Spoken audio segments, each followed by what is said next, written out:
Are you finding it hard to memorize the various reference ranges for the serum electrolyte? Stay right here with me. Do not move. Today, I would want to make it very easy for you to be able to remember the reference range for serum potassium.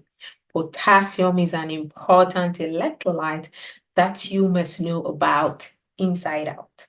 So let's dive into it. What's the reference range for potassium, serum potassium? It ranges from 3.5 to 5. So how on earth can you remember this in the heat of the exam when you're so anxious and you just cannot remember anything?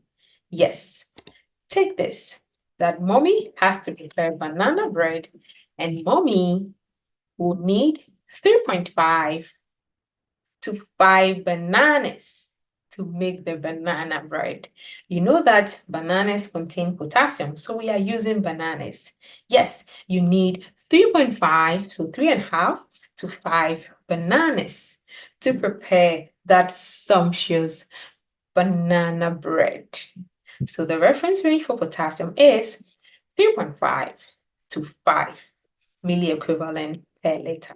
So anytime you see serum potassium in that question, remember the banana bread. Oh yes, I need 3.5 to 5 bananas to make that sumptuous banana bread. And I think you should not forget this. So this will help you to be able to figure out as to whether that figure that has been given in the question will be going for hypokalemia or hyperkalemia. So hyperkalemia being less than 3.5 and hyperkalemia, that is serum potassium, being more than 5. So remember, 3.5 to 5 bananas to make banana bread. I hope you found this useful.